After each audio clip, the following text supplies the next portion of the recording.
Le cœur de métier de l'HAS, c'est de prendre en considération les patients. Il est donc absolument indispensable que les patients participent aux évaluations qui sont faites dans notre institution, et notamment l'évaluation des technologies de santé, qui est une mission importante de l'HAS.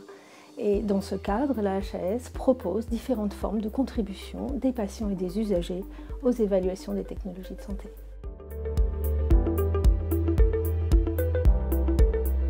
Je suis depuis novembre 2015 un des 2 représentants des patients à la Commission de la transparence. À côté de l'analyse des bénéfices cliniques, il est important de rappeler que la qualité de la vie, le vécu par les patients, le vécu lors des traitements est un élément important et qui doit être pris en compte lors de l'évaluation des nouvelles molécules.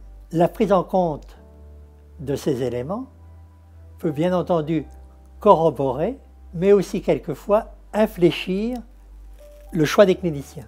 Je fais partie de la CNEDIMS depuis novembre de l'année dernière, novembre 2015. Les dispositifs médicaux, puisque c'est le sujet, ont une fonction thérapeutique que les médecins connaissent parfaitement et c'est pour ça qu'ils les mettent en place. En revanche, ils ont un certain nombre de conséquences. Des conséquences sur la qualité de vie, sur le confort, sur la vie, je dirais, de tous les jours. Donc ça m'a semblé effectivement important que la voix des patients soit exprimée et écoutée. Autant au début j'écoutais beaucoup et j'intervenais peu, parce qu'il fallait apprendre. Autant aujourd'hui, d'une part, travaillant les dossiers très en amont, puisqu'on nous les transmet très en amont, je suis entendu, écouté, et je pense que mon suppléant et moi-même avons une réelle influence sur l'acceptation ou non de dispositifs médicaux et dans quelles conditions ils peuvent être mis en place. Nous sommes là en tant que représentants de patients et non pas représentants d'associations de patients.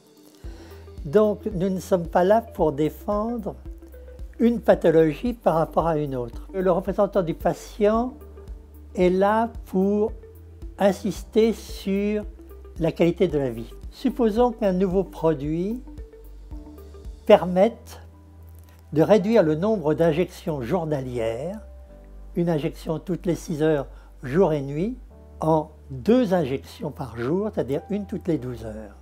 Même s'il n'y a pas d'apport de bénéfices cliniques supplémentaires, ce simple fait aura sûrement un retentissement considérable sur la qualité de vie du patient et des aidants. Cela permettra probablement d'améliorer l'observance qui, comme vous le savez, est un problème que nous avons dans notre pays. En le travaillant suffisamment en amont, on peut avoir un avis de comprendre parfaitement comment le dispositif fonctionne et les conséquences qu'il peut avoir. Ça peut être des choses de confort. Il y a également des dispositifs qui sont douloureux. Il y a des dispositifs qui éliminent l'intervention d'une tierce personne, des télétransmissions en particulier. Est-ce que c'est vraiment un bénéfice qu'un monsieur ou une dame qui est dans une maison de retraite depuis longtemps et dont la seule visite est celle de l'infirmière en soit privé sous prétexte qu'un dispositif fait une télétransmission? Voilà, c'est des questions qui n'ont rien à voir avec la médecine, avec la thérapeutique elle-même, mais qui ont tout à voir avec le patient. Sa qualité de vie est primordiale. C'est pour ça qu'on le soigne. Si on le soigne et qu'il est malheureux par ailleurs, c'est bien de le soigner, c'est bien de l'empêcher de mourir, mais c'est pas suffisant.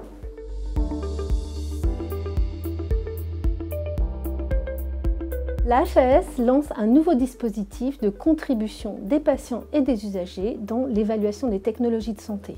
Il s'agit de les faire contribuer à l'évaluation des médicaments et des dispositifs médicaux en vue de leur remboursement et de la fixation de leur prix. Dorénavant, les associations de patients et d'usagers vont pouvoir transmettre directement aux commissions qui évaluent ces produits leur point de vue. Cela se fera sur la base d'un questionnaire internationalement établi. Ce nouveau dispositif viendra compléter l'ensemble des modalités que la HAS a mises en place pour faire contribuer les patients et les usagers à l'évaluation qu'elle mène, et notamment sur les technologies de santé. Et ce dispositif, dans son ensemble, sera évalué régulièrement et notamment un bilan sera fait dans les 6 mois qui viennent.